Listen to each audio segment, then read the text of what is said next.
여러분들은 지금까지 살아오면서 가슴이 콩당콩당한 일이 몇 번 있습니까?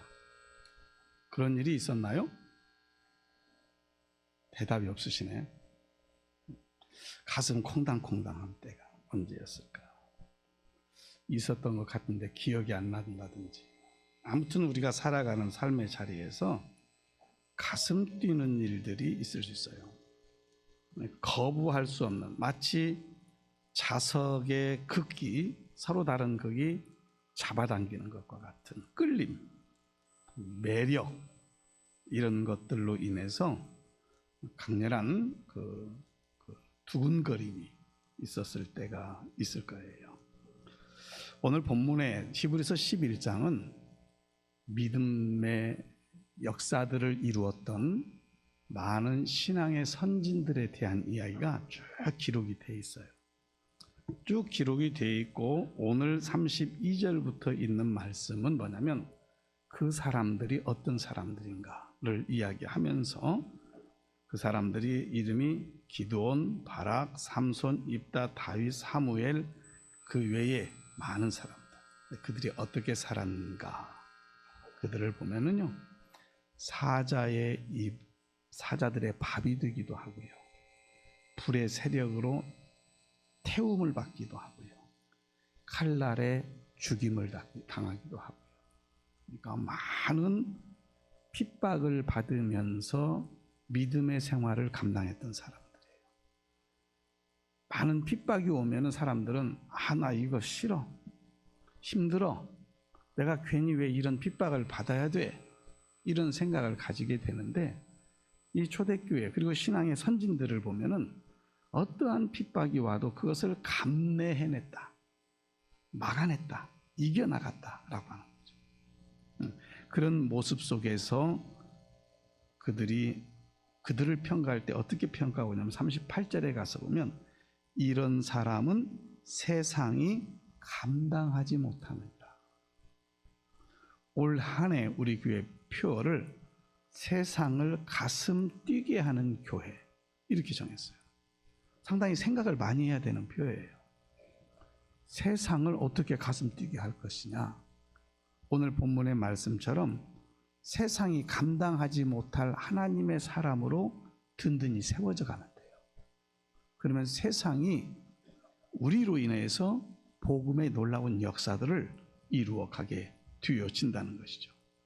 성경은 교회의 구성원인 한 사람 한 사람들을 그리스도의 신부라 그랬어요.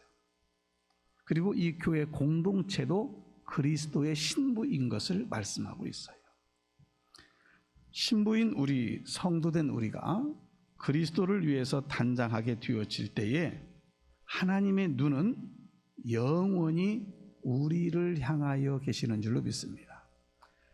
여러분, 내 눈이 어딘가에 향하여 있고 내 마음이 어딘가에 향하여 있으면 그건 관심이거든요. 하나님의 관심의 대상이 되는 여러분이 되기를 축복합니다.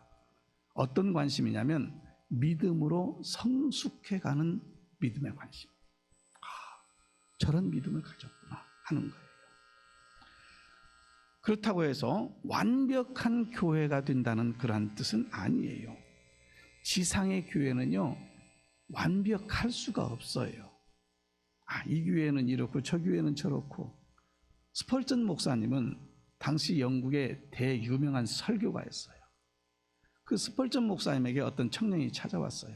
목사님, 정말로 완벽한 교회를 나에게 소개시켜 주세요. 스펄전 목사님 가만히 듣고 있다가 그 청년에게 그랬대요. 그런 교회가 있으면 나에게 소개시켜 주게. 나도 그 교회 다니고 싶네. 그랬다는 거죠. 지상의 교회는 완전한 교회 없어요. 왜요? 그 교회의 구성원인 내가 불완전하기 때문에. 여러분 스스로들이 완전한가요? 완전하다고 말할 사람 없을 거예요. 다 불완전해요. 그렇기 때문에 이 불완전한 교회 공동체도 완전해질 수가 없어요. 그러나 완전해질 수가 없으니까 포기한다, 이건 아니라는 거죠. 그럼에도 불구하고 우리의 믿음은 성장해야 된다라고 하는 것이에요. 변화되어져야 된다는 거예요. 하나님을 내가 가까이 하게 되어지면 하나님께서도 우리에게 가까이 와 주시는 줄로 믿습니다. 십자가의 공로로 우리에게 하나님의 의가 주어졌어요. 그렇기 때문에 하나님께 가까이 나아가는 것은 그 다음부터 내가 해야 될 일이에요. 내가 어떻게 하나님 앞에 가까이 나아갈까라고 하는 것이. 하나님께 가까이 나아가면 갈수록 하나님은 자기의 영광을 위해서 우리를 사용하시는 줄로 믿습니다.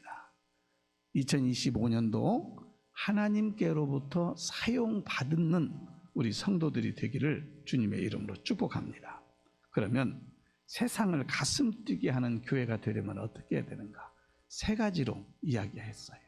거룩한 예배의 회복이 있어야 돼요. 예배 드림이 우리에게 기쁨이 되어져야 돼요. 예배를 드리는 것이 우리의 근본이 되어져야 돼요. 그래서 정말로 예배함에 회복이 있어야 돼요. 다른 내일 다 하고 남는 시간에 예배하는 게 아니에요. 예배를 드림이 첫 번째 해야 된다는 말이에요. 그리고 나머지 일들을 감당해 나아가는 거예요. 2번째는 우리는 예수 그리스도로 말미암아서 구원의 은혜 가운데 있는 사람들이에요. 그렇기 때문에 그 구원의 기쁨 속에서 그리스도의 사랑을 나누고 실천하는 모습이어야 돼요. 우리끼리만 잘 먹고 잘 살자, 우리끼리만 행복하자, 이것은 그리스도의 정신이 아니에요. 나눔의 모습이 있어야 돼요. 그 나눔의 모습의 가장 최고봉이 어디냐? 복음을 전하는 거예요. 복음을 나누는 거예요. 이러한 교회로 세워지기를 위해서 어떤 실천적 그런 방향성을 가져야 될 것인가? 첫 번째는 여러분 개인적인 신앙의 성장이 있어야 돼요. 개인적으로 신앙이 성장하지 않으면 그 목적을 이루어갈 수가 없다고 말이에요. 그 목적에 충실하기를 위해서 내 가정 안에서 나의 삶의 자리에서 성경의 원리를 따라서 살아가는 거예요. 세상적인 가치관 가지고 높은 자리, 이것이 무슨 큰 속된 표현이지만 벼슬을 하는 것처럼 생각해서는 안 돼요. 그 자리를 추구하는 게 아니에요. 성경에서 말하고 있는 것은요, 낮아질 것을 이야기하고 있어요. 겸손할 것을 이야기하고 있어요. 그것이 내가 신앙이 성장하는 길이라고 하는 사실이에요. 그래서 하나님의 말씀의 가르침에 대해서 절대적인 신뢰감과 더불어서 그 말씀을 조금도 의심치 않고 실천하는 자의 모습, 이것이 내가 신앙적으로 성장하는 모습이다. 내 자신이 신앙적으로 성장하게 되어질 때에 세상이 감당하지 못할 사람으로 선 거예요. 곧 세상을 가슴 뛰게 하는 자의 모습이 되어지는 거예요. 여러분, 우리 이리 동북교회 공동체 안에서 다른 성도들과 함께 마음껏 하나님을 경배하고 예배하며 진정한 교제를 이룸으로 인해서 신앙의 성숙함을 누리는 우리 성도들이 되기를 주님의 이름으로 축복합니다. 그리고 거기에는 반드시 열매가 맺혀져야 돼요. 열매를 볼 수 있어야 된다는 거예요. 성도들을 통하여 복음 앞에 회심하는 사람들이 나타나야 돼요. 다시 말하면 쉬운 말로 예수 믿고자 하는 사람들이 나타나야 되는 거예요. 여러분들이 몇 년 예수님을 믿었는지 모르지만 그 믿음의 연수 아래 한 명도 전도하지 못했다? 그것은 복음에 대한 확신이 없는 사람, 기쁨이 없는 사람. 다시 말하면 그 기쁨을 나누지 않으면 안 될 그 감격이 우리 가운데 있어야 돼요. 그래서 열매를 맺힐 수 있는 그런 삶을 살아가고, 그렇게 해서 이 교회 공동체가 든든히 세워져 가는 거죠. 올해가 우리 교회 80주년입니다. 80년 전에 이 교회가 세워질 때에 하나님께서는 어떤 모습으로 교회가 세워지기를 원하셨을까요? 그리고 그때 당시에 교회를 세웠던 그 젊은 이들이 어떤 마음으로 교회를 세웠을까요?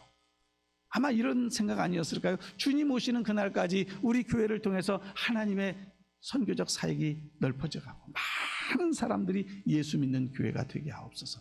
이런 꿈이 아니었을까요? 그리고 80년이 흘러서 지금 이곳에 있는 저와 여러분이 이 교회의 주인공들이에요.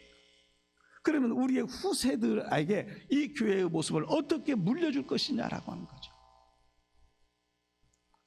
그러기에 우리는 열매 맺는 모습이 있어야 된다는 거예요. 지속적인 성장을 이루는 교회여야 한다는 거죠. 그 다음에 생각할 것은 세 번째로는 매주 기대가 되어지는 교회가 되어져야 돼요. 간단히 말해서 나 혼자 예수님을 믿고 있는 그 모습으로만 있는 것이 아니라 이 공동체 안에 내가 그 한 부분에 속한 사람이라고 하는 의식이에요. 별개가 아니라는 얘기죠. 그래서 이쪽에 앉으신 분들이나 저 끝에 앉으신 분들이 하나의 공동체 안에 한 부분을 감당하고 있는 거예요. 서로 남이 아니에요. 그래서 이 예배에 참석하는 것이 기대가 되어져요. 정말로 한 주 빠지면은 이거 어떻게 하지?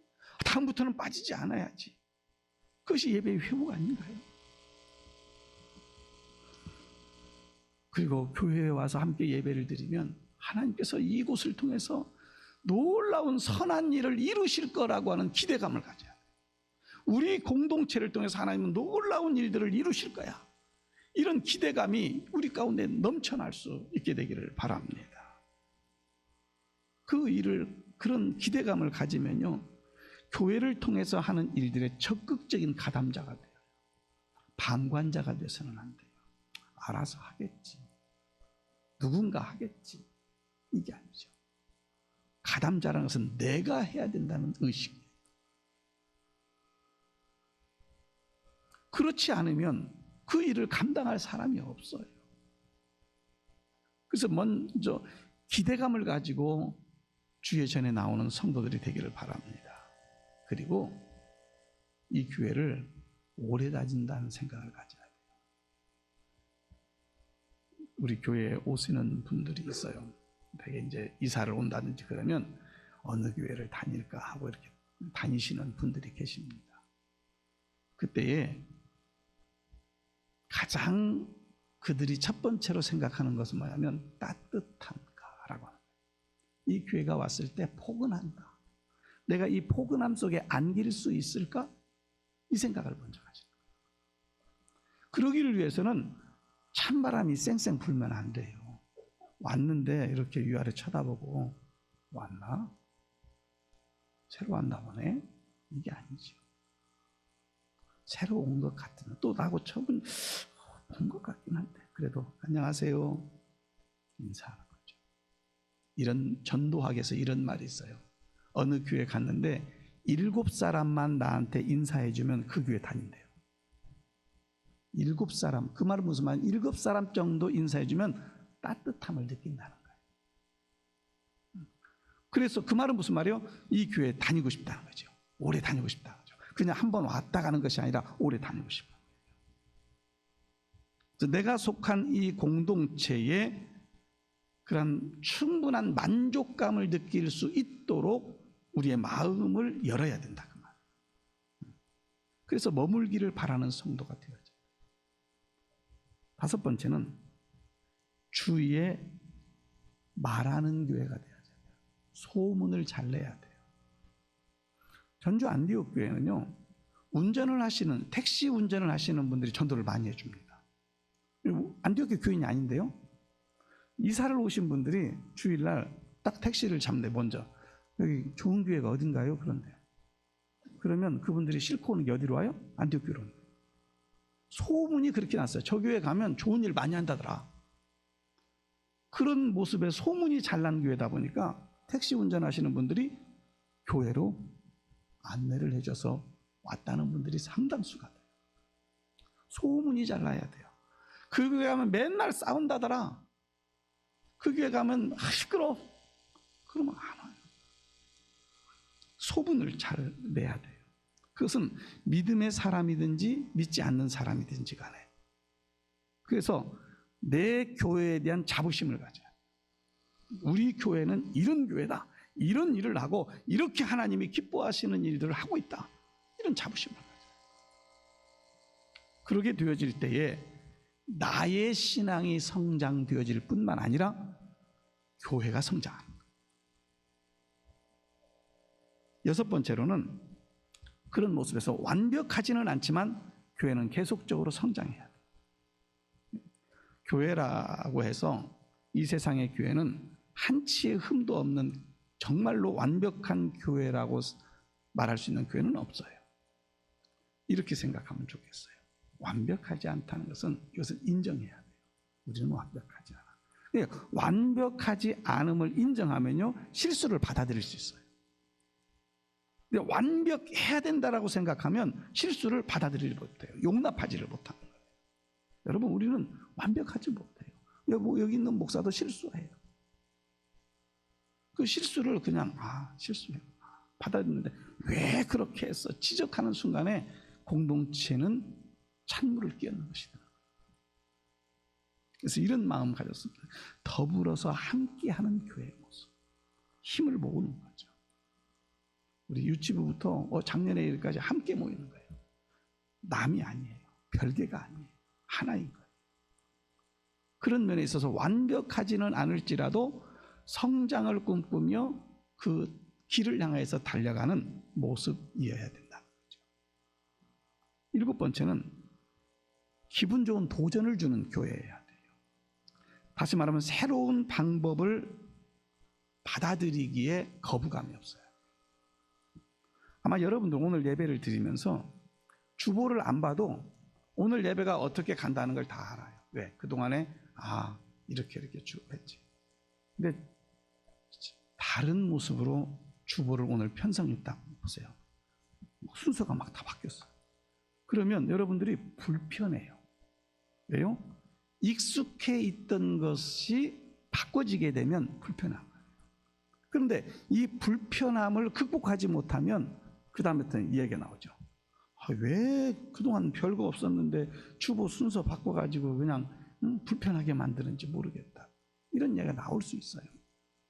그런데 진정한 성장을 원하는 성도는요, 변화를 두려워하지 않아요. 교회도 마찬가지예요. 변화. 물론 복음의 진리에 있어서는 변하면 안 돼요. 복음은 변할 수 없어요.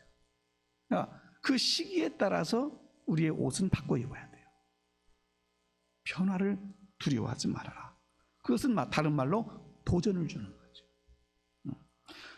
주일에 들은 말씀을 가지고 그 말씀이 내가 살아가야 될 삶의 지표가 되어져. 이번에 현수막을 붙이면서 글자를 크게 썼어요. 크죠? 매주 읽어보시기 바랍니다. 어떤 분이 다시 만들어서 두 번째 만든 거예요. 지난 송구영 신예배 때 달아놨더니 어떤 분이 글자가 쬐끄만해가지고 안 보인다고. 저 뒤에 앉으신 분. 쬐끄만해서 안 보인다. 그래서 다시 만들었어요. 크게, 글자만 크게 써라. 한 해 동안 정말로 오늘 이 설교의 말씀을 가슴속에 새기면서 세상을 가슴 뛰게 할 수 있는 교회가 되려면 내 자신이 그렇게 세워져야 된다는 거죠. 그렇게 세워진 이 공동체가 그렇게 할 수 있다는 거죠. 모든 교회가 가능한 거예요. 교회는 건물이 아니에요. 건물 이상이에요. 그리고 각 개인의 삶이 이 교회를 이끌어가는 밑거름이 되어지는 거예요. 그래서 성도들이 함께 모였을 때 하나님께서 말씀하신 것을 쫓아서 살아가는 거예요. 여기에서는 세상 얘기하면 안 돼요. 세상 얘기를 통해서 교회가 변화가 된다면 세속화되어집니다. 교회가 세속화되어집니다. 진리의 말씀만이 우리를 이끌어가는 그런 교회로 세워져야 한다라고 하는 것이죠. 세상을 가슴 뛰게 하는 교회의 능력은 바로 하나님의 말씀을 듣고 그 말씀을 실천하며 살아가는 거기에 있다라고 하는 사실을 우리가 기억해야 합니다. 그래서 함께 개인적으로 공동체는 공동체가 책임질 모습을 가지고 달려가는 모습일 때에 세상이 감당하지 못하는, 세상을 가슴 뛰게 할 수 있는, 저 교회 가면 뭔가 있구나, 이런 기대감을 가지게 할 수 있는 우리 일이 동북교회가 되기를 주님의 이름으로 축복합니다. 목사가 하는 게 아니고요. 성도들이 그런 의식을 가져야 돼요.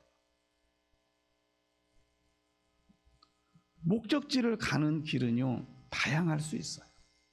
다양한 길이 있어요. 그러나 우리 그리스도인들에게 있어서 목적지를 가기를 위해서 어떻게 해야 되느냐? 성령의 인도하심을 구해야 돼요. 서울을 갈 때에 부산을 통해서 가는 방법도 있고요, 직접 가는 방법도 있어요. 내가 운전해서 가는 방법도 있고 열차를 타고 가는 방법도 있어요. 방법은 여러 가지나 우리 그리스도인들이 우리의 영원한 보장인 천국을 향해서 가기를 원하는 그런 고백을 가진 성도들 아니겠어요? 그렇다고 한다면 성령의 인도하심을 구하시기를 바랍니다. 기도하면서 하나님, 나의 걸어갈 길을 보여주세요. 하나님, 내가 걸어가는 그 길이 성령의 이끌림바 되어지는 길이 되기를 원합니다.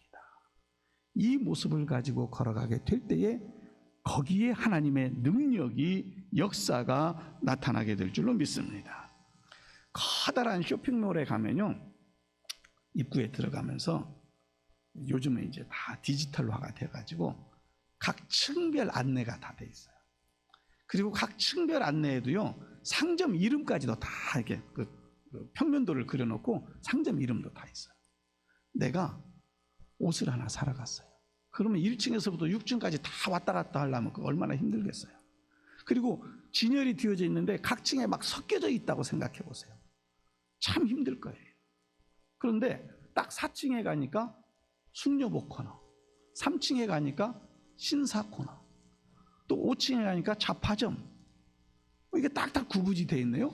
그래서 딱 보니까 내가 구입할 것이 4층에 있구나. 그럼 4층만 딱 가면 돼요. 마찬가지예요.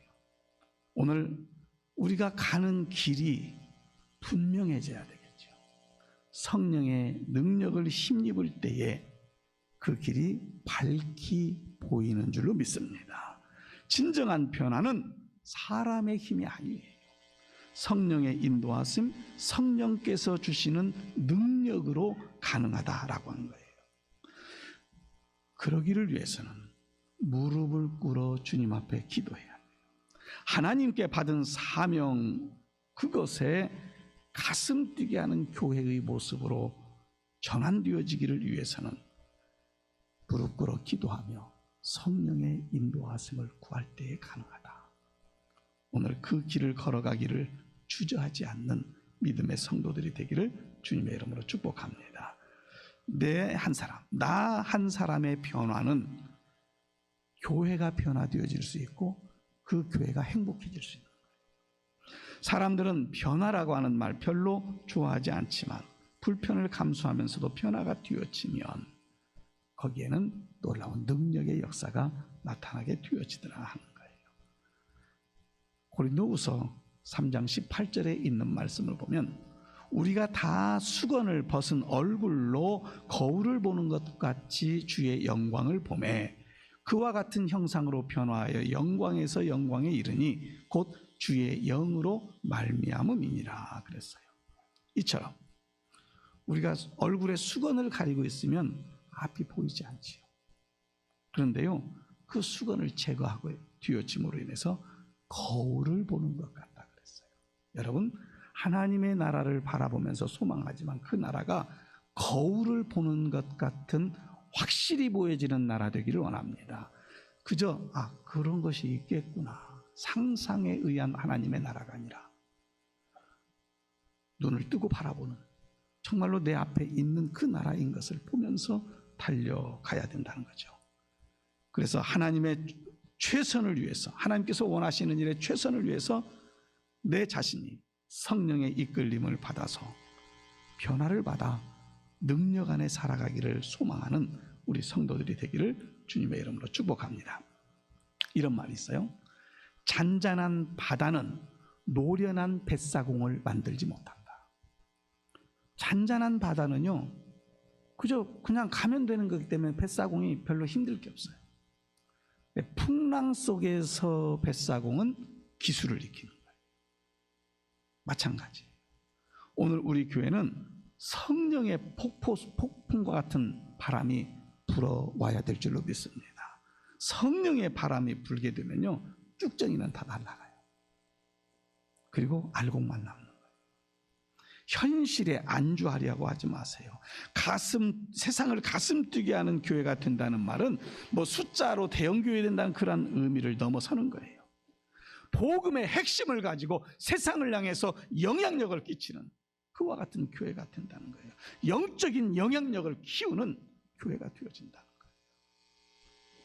하나님의 은총 아래 형통하기를 위해서는 이 신실한 믿음이 필요한 거예요. 하나님의 뜻을 알고 행동하는 그런 삶을 사는 거예요. 우리의 마음이 넓어지게 되면 오늘 우리는 하나님을 향하여서 달려가는데 조금 더 주저하지 않을 수 없다. 목회데이터 연구소라고 하는 곳이 있어요. 이제 그 연구소에서 종교 통계를 냈어요. 근데 최근 개신교의 인구, 그 신앙인들이 10년 사이에 6%가 낮아졌대요. 아마 이것은 통계이기 때문에 저는 실감하는 것은 더 많이 낮아졌을 것 같아요. 아무튼 통계에서는 6%가 낮아졌다. 우리나라에 3대 종교가 있죠. 불교, 개신교, 천주교. 이 3대 종교의 변화된 모습을 보면 2012년도를 기점으로 해서 감소세로 들어갔어요. 2023년도 불교 인구의 하락폭이 10년 전 2012년도에 비해서 10%포인트 낮아졌대요. 개신교는 2012년도를 정점으로 해서 22.5%가 낮아졌어요. 그만큼 교인이 줄었다는 얘기예요. 그리고 최근 10년, 2012년도에서 23년까지 20대, 30대의 인구는 더 많이 줄었어요. 왜 그럴까요? 얼마 전에 산사 절에 갔어요. 유명한 절에 갔어요. 절을 이렇게 들여다보는데 절에 가면 이제 스님들이 이렇게 독경을 하잖아요. 되게 이제 한국말이니까 알아듣는데 못 알아듣겠어요. 그래서 가서 보니까 외국 스님이 와서 그걸 하고 있어요. 불교도요, 스님을 수입해 옵니다. 우리 목사님들을 양성하는 신학교도요, 매년 미달이에요. 매년 미달이에요. 목사 안 하겠다는 거예요. 전 세계적인 현상이기도 하고 우리 한국의 상황은 더 급격하지만 종교에 대해서 필요 없다는 생각들을 많이 해요. 종교학적으로 놓고 봐서. 이러한 모습들, 왜 그럴까? 세상의 영향력이 미미하기 때문에 그래요. 세상을 향해서. 그러나 좌절해서는 안 돼요. 우리 안에서 교회만이 소망인 줄로 믿습니다. 교회가 소망이에요. 세상을 가슴 뛰게 하는 교회는 그래서 말씀으로 양육이 되어지고 그 말씀을 통해서 견고한 하나님의 사람들로 세워져야 돼요. 하나님께로부터 인도함을 받고 사람들의 생각을 바꿔가는 모습이어야 돼요. 그것이 하나님께서 사용하는 도구가 되어지는 거예요. 내 자신이 누구인가를 깨닫고 하나님이 요구하시는 일을 충실하게 감당하면서 살아가는 것, 이것이 소망을 가진 성도의 모습이에요. 그리하면 내 자신의 삶을 잘 관리하게 되어지고 선한 청지기로 세움을 입게 되어지고 주님의 몸된 교회를 통해서 주님께 충성하는 일꾼이 되어지는 거예요. 사랑하는 성도 여러분, 2025년도 이런 꿈을 가졌으면 좋겠어요. 하나님, 내가 성령 안에서 성장하는 그리스도인이 되어져서 그 말씀을 실천하며 영원한 천국을 바라보고 달려가되 하나님의 인도하심이 있기를 원합니다. 이 소망을 가졌으면 좋겠어요. 그리고 하나님을 향한 삶에 집중하고 또 그 세상의 가운데 살지만은 그 삶의 목적을 잊지 아니하고 살아가는 그러한 삶이 되었으면 좋겠어요. 교회는 모였다가 흩어지는 곳이에요. 그러나 흩어지는 여러분 한 사람 한 사람들이 교회예요. 세상 속에 들어가 있는 교회예요. 그러기에 여러분들이 말씀 안에서 세워져 가고 하나님의 뜻대로 살아가기를 소망하게 되어지면 그곳은 변화되어지는 놀라운 역사가 나타나게 될 줄로 믿습니다. 사랑하는 성도 여러분, 세상을 변화시킬 가슴 설레이는 우리 교회가 됐으면 좋겠어요. 여러분 한 사람 한 사람들, 그리고 우리 교회 공동체가 그렇게 세움을 입고 주님 앞에 충성된 일꾼으로 서서 달려나가게 되어질 때에 그 삶에 하나님께서 예비하신 은혜와 복이 넘쳐나게 되는 거죠. 내가 뭔 복을 달라고 하지 않아도 말씀에 순종하며 말씀을 따라 살아갔더니 하나님이 이렇게 이루셨습니다라고 고백할 수 있는 거예요. 그 나라를 바라보며 꿈꾸며 올 한 해 성숙한 그리스도인으로 세움받는 하나님이 기뻐하심을 힘입는 세상이 감당하지 못할 사람들로 세워지는 우리 성도들 되기를 주님의 이름으로 축원합니다. 기도합니다. 사랑이 많으신 아버지 하나님, 세상을 가슴 뛰게 하는 교회 되기를 원해서 교회된 나가 말씀 앞에 서게 하시고 말씀을 쫓아 살게 하시고 그 말씀을 쫓아 사는 삶에 우리가 갈 길이 성령의 이끄심을 따라서 밝히 보여지며 저 천국을 향해서 달려가기를 주저하지 않는 견고한 믿음의 성도로 서기를 원합니다. 성령님 함께하여 주시옵소서. 그리고 나를 통하여 하나님의 큰 일을 이루어 주시옵소서. 거룩하신 예수님의 이름으로 기도드립니다. 아멘.